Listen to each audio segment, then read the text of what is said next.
José, te escuchamos.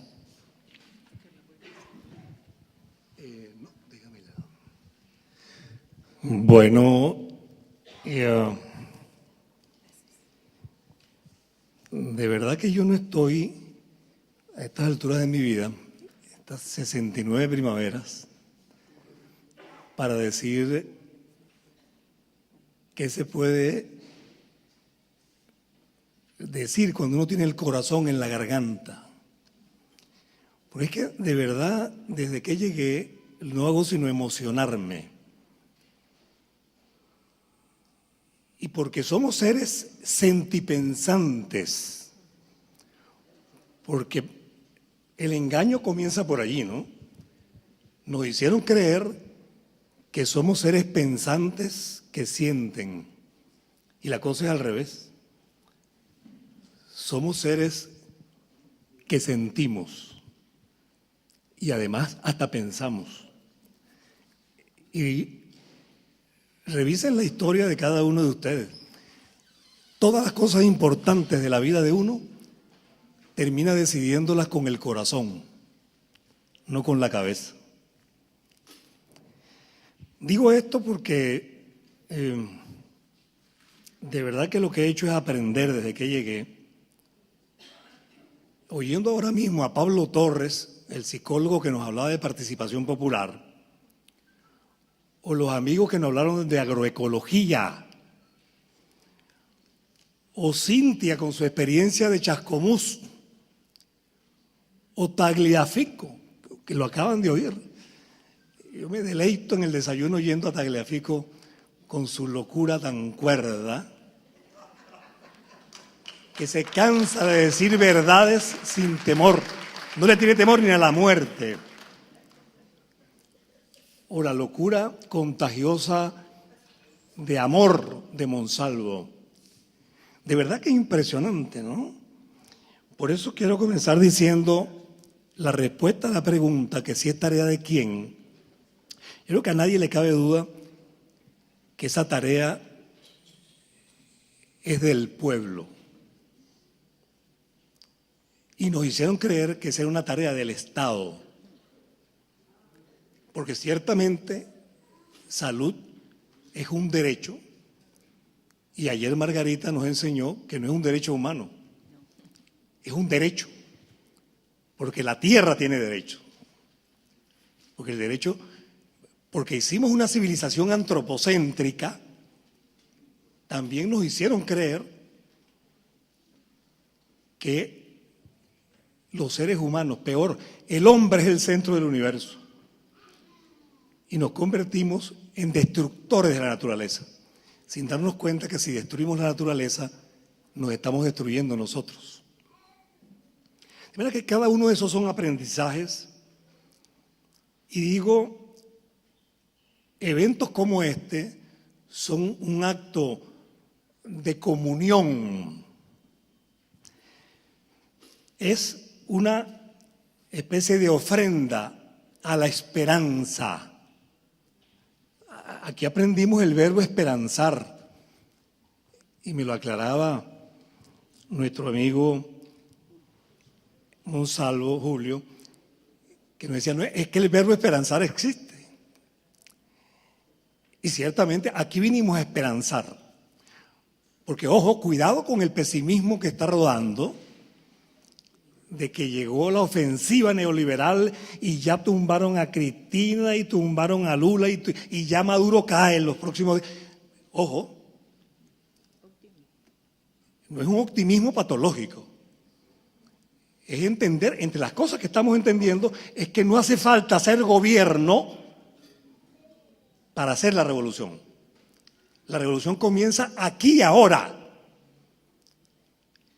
La Asociación de Médicos Generalistas es una vanguardia de revolución que está haciendo revolución cada uno de ustedes donde está. Ustedes están haciendo la revolución latinoamericana, porque además entienden que no hay revolución que no sea al mismo tiempo desde lo micro hasta lo global, lo planetario. De manera que rescatar la utopía y los sueños terminó siendo el mensaje que me ha transmitido este Congreso. Pero me está transmitiendo un mensaje más importante, que tenemos que repensar la utopía y los sueños, que como nos enseñaron no era, que la cosa no era con un partido que toma el gobierno creyendo que tomó el poder y luego los que tomaron el gobierno empezaron a cometer barbaridades en nombre de una revolución que termina por no ser revolución. Y son aprendizajes que estamos teniendo. Por eso, esta es la introducción. Es como que creo que voy a hablar todo el día aquí. Me emocionó lo que decía nuestra amiga, porque ese mensaje que ella transmite es: nadie puede nada solo. Juntos somos invencibles. El día que entendamos eso, no hay derrota. Pero oye, somos expertos en dividirnos. Cada quien busca la manera de convertir hasta los aliados en enemigos. Cada quien monta su grupito, su partidito, y por supuesto se cree dueño de la verdad. Por eso tenemos una legión de políticos, entre comillas, de derecha y de izquierda, que es una verdadera psicopatología política. Ahí tenemos disociados, psicóticos, paranoicos, personalidades narcisistas, borderline, psicópatas. ¡Terrible! O díganme ustedes, casi que cualquier político de los que conocemos, entre lo que dicen y hacen lo contrario. No es que hay diferencia, es que hacen el discurso de la democracia, de la igualdad, de la justicia, y desde su casa, desde su hogar, practican lo contrario del discurso que tienen. Bueno, con esto quiero, próximo, con esto quisiera, y espero no abusar del tiempo, próximo. Ah, sí, me la paso usted, déjamela por acá entonces. No los amenazo con esto, con este listado, pero sí quisiera entonces, en relación a la pregunta, ¿el derecho a la salud tarea de quién? Y cuando se dice tarea de quién, es porque, en primer lugar, tenemos que, y esa es otra mentira, y ayer se asomó suficientemente el asunto, y afortunadamente los médicos generalistas lo tienen bien claros. Cuando hablamos de salud, no estamos hablando de atención médica reparatoria. Estamos hablando de vivienda, educación, ambiente, cultura, trabajo. Estamos hablando de la vida. Porque para el común de la gente, salud es más médicos, más medicamentos, más aparatos. Y la industria farmacéutica y tecnomédica nos aplaude. Yo, qué buenos esos médicos. Más medicinas. Y para la gente, salud es eso. Más médicos y más medicamentos. Y caemos en la trampa. Ciertamente, de eso no voy a hablar, porque creo que eso está suficientemente claro. Por eso decíamos ayer que salud empezamos a plantearla como el buen vivir, como el saber amar la vida, como el vivir en plenitud. En definitiva, salud entonces es otra manera de vivir, de alimentarnos, de producir, de organizarnos, de criar los hijos, otra manera de jugar. Tenemos que inventar otra manera de vivir, que es la salud. Y en términos de esta discusión, el centro también lo tenemos claro. Es la diferencia entre el enfoque neoliberal y el enfoque social, que es entender la salud no como una mercancía, porque si entendemos la salud como una mercancía, es un derecho que se entiende como que es responsabilidad de cada quien recuperar su estado de salud. Si entendemos la salud no como una mercancía, sino como un derecho, ciertamente es responsabilidad del Estado. Pero eso pareciera que nos resuelve el problema, porque decimos es responsabilidad del Estado y la Constitución así lo establece. El Estado debe garantizar la salud de la población. Solo que estamos hablando de ¿qué? De una salud que habla de un Estado abstracto. El asunto es, ¿y el Estado es propiedad de quién? Aparentemente el Estado es de todos, pero en la práctica el Estado ha sido apropiado privadamente por el capital, por los empresarios, y no son ni siquiera empresarios, son hombres de negocios, hombres y mujeres de negocios. Es un Estado de clase, es un Estado clasista, es un Estado que debía garantizar la salud, pero el Estado no va a garantizar la salud, aún en gobiernos progresistas, si no hay un pueblo consciente, organizado, crítico, que obliga al Estado a garantizar la salud de la población. El problema no es lo que está en la ley, el problema es cómo se hace cumplir la ley o cómo se cambia la ley. Pero lo que está en la ley puede ser letra muerta si no hay pueblo organizado y consciente capaz de hacerlo cumplir. Por ello, consideramos que lo fundamental es que esté o no en un reglamento, en una ley o en la Constitución, va a depender de ese pueblo, y pueblo entendido no en términos de esa, y lo discutíamos en esa mesa antes que empezara esta plenaria, no es el pueblo como masa. De allí que colocamos como elementos fundamentales, sin concientización, sin conciencia política, sin organización, sin educación, la participación se nos convierte en pseudo participación manipulada. Se invita a la gente a participar y ya la agenda está hecha, las conclusiones están preestablecidas. La burocracia, y la burocracia decimos gobiernos de derecha, pero lamentablemente también nos ha pasado en gobiernos progresistas, donde la participación de la gente es vulgar manipulación, es pseudo participación manipulada.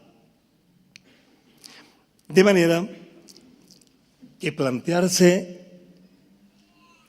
la participación popular para controlar al Estado, en nuestra opinión, requiere autonomía de la población, autonomía de la comunidad, autonomía del poder popular respecto al Estado e independencia respecto a los partidos políticos, así sea nuestro partido.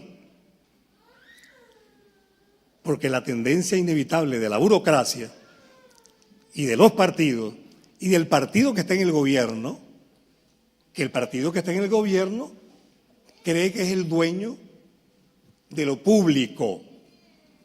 Quien llega al gobierno, el que llegó a gobernador, el que llegó a presidente, el que llegó al municipio, se cree que eso es patrimonio de él, que lo público pasa a ser propiedad de ellos. ¿Qué cosa es la república? La república es la cosa pública, el tesoro público, lo que es de todos. Lamentablemente, lo público ha sido apropiado privadamente por empresarios y por políticos devenidos en hombres de negocios, que se apropian privadamente de lo público.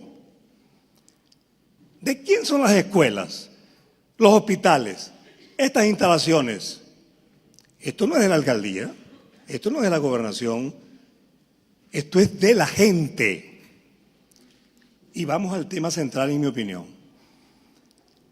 El pueblo es el poder constituyente y ese poder es indelegable. El gobierno, el Estado, es el poder constituido. En consecuencia, la tarea central es que el pueblo controle como poder popular, como poder constituyente, controle al poder constituido. Lamentablemente no lo hemos logrado. Históricamente hemos asistido en la modernidad, con el capitalismo, todo el proceso histórico que significó que el mercado, que el capital, controle a la sociedad y al Estado. Con la aparición del socialismo hace 100 años, con la Revolución Rusa, apareció un nuevo momento que creíamos que era socialismo, pero se nos convirtió en que el Estado controla el mercado y controla la sociedad. Lo que ha de venir, lo que tenemos que construir, es el nuevo momento histórico donde la sociedad controle al Estado y controle al mercado. No lo hemos logrado. Las experiencias de gobiernos progresistas en América Latina, todo este periodo histórico, ¿a qué nos ha llevado en un rápido balance? A que hemos llegado al gobierno, pero no hemos tomado el poder. El poder siguió en manos del capitalismo. A que el pueblo no ha logrado tomar el poder en ninguno de los gobiernos progresistas que hemos tenido. Pero además, el burocratismo y la corrupción se han llevado por delante buena parte de los logros de esos gobiernos progresistas. Por ello, yo que estaba empezando, entonces ya terminé. Es que me emocionan ustedes, me ponen a hablar más de lo que yo pensaba. Pero es fundamental, 3 laminitas que quisiera destacar. En primer lugar, si la participación popular no se da en todos los momentos y en todos los niveles y en la toma de decisiones, la participación popular es una farsa. ¿Qué significa eso? Que la participación del pueblo organizado debe darse a nivel microlocal, a nivel local, municipal, estatal y nacional. Y debe darse en todos los momentos, en el diseño de la política, en la planificación, en la ejecución y en el control y evaluación. Todo el proceso debe haber participación y esa participación debe darse en la toma de decisiones. Si no, repetimos la historia que ustedes conocen. Eso lo aprendí con grupos cristianos de base. Decían, ¿cómo se conjuga el verbo participar? Yo participo, tú participas, él participa, nosotros participamos, vosotros participáis, ellos deciden. Esa ha sido la historia de la participación, la burla de la participación. Por ello, esta relación de poder constituyente y poder constituido se traduce en autonomía respecto al Estado e independencia en relación a los partidos políticos. Es necesario que las figuras gubernamentales, institucionales, formales de poder, asuman un rol de facilitadores de los procesos de empoderamiento de la población, de construcción de poder popular. Esas figuras administrativas no deben cooptar, manipular o subordinar las iniciativas del movimiento comunitario a riesgo de aniquilarlas. El pueblo es poder que no se delega. Los funcionarios públicos no son representantes del pueblo, no fueron electos, son mandatados, deben rendir cuentas y servir obedeciendo. Por eso, los retos y desafíos es que vayamos del funcionario público al servidor público. ¿Qué quiere decir ministro? Ministro etimológicamente viene de ministere, que significa servir. Un ministro es un servidor, es un vulgar funcionario que debe estar al servicio del pueblo. Y bueno, me imagino que aquí pasa lo mismo. Ministro es un ser extraterrestre. Es decir, hablar con un ministro estaría imposible en cualquiera de nuestros países. De un Estado al servicio de relaciones de dominación y de explotación, debemos promover un Estado comunal, de autogobierno del pueblo, de la pseudo participación manipulada al poder popular, de la democracia representativa a la democracia participativa y protagónica, que plantea otra manera de vivir, que es el buen vivir. Y terminamos diciendo, el cambio necesario y posible viene desde adentro. ¿Qué vamos a querer cambiar el mundo si no comenzamos por cambiarnos nosotros mismos? ¿Cuánto revolucionario quiere cambiar el mundo y en su casa es un déspota y no cuida del hijo y tiene la otra mujer y no hay un ejemplo ético? No hay posibilidad de cambiar afuera si no hay un cambio adentro, si no comienza por él mismo, por ella misma y por el vecino y por la comunidad. La revolución va de lo micro a lo macro y esa revolución es posible hacerla aquí y ahora. Y todos nosotros somos, en ese sentido, siempre hablamos que necesitamos seres para ese cambio, para esa revolución, que es una revolución nueva, seres sentipensantes, epistémico-amorosos, como le encanta decir a la Cintia. Ustedes son seres sentipensantes, epistémico-amorosos, profetas de una buena nueva, el buen vivir. Y en eso nos empeñamos cada día si asumimos una otra ética de la vida. El cómo hacerlo, bueno, mal voy a decirle yo cómo hacerlo. No hay receta. Allí hay algunas cosas, como las que decíamos ayer. Ya no más planificar para la gente. Hay que planificar con la gente. Ya no más yo soy el portador de la ciencia, de la única verdad. No, ese es un saber, el saber científico, bien respetable. Pero los saberes populares, anoche me deleitaba con las curaciones, no milagrosas, sino curaciones que obedecen a otra lógica. O es que la ayurveda, o es que la acupuntura, los saberes milenarios de curación de los pueblos indígenas latinoamericanos, porque no obedezcan a los parámetros de la ciencia, no sirven, no curan, no tienen que ver con la salud.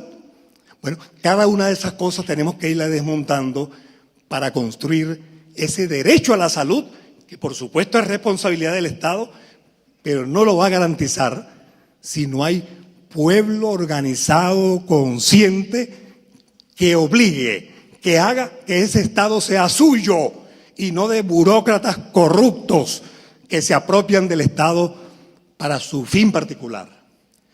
Por eso terminamos con consignas de nuestra Agya Yala, que no sigamos llamando como hasta ahora América.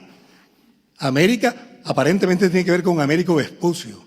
Quien ha estudiado quién es Américo Vespucio sabe que ese es un malandro de la época, un bandido más, y le pusimos América. No, vamos a llamarla como la llaman nuestros indígenas, Agya Yala, América, Agya Yala, a partir de hoy. Y entonces, digamos,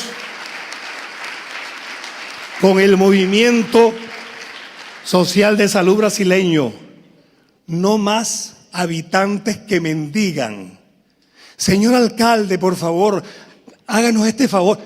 Señor diputado, para que nos haga un favor. ¿Qué favor? Si tú estás allí porque te pusimos.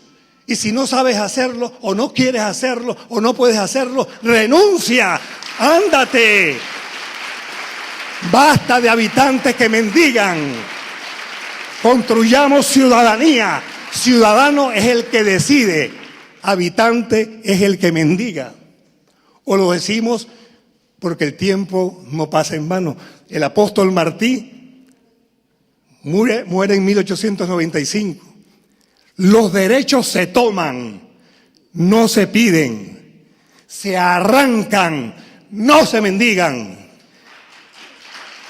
Y por supuesto, con nuestro ejército zapatista de liberación nacional, y se los digo, bueno, con el dolor que eso me produce.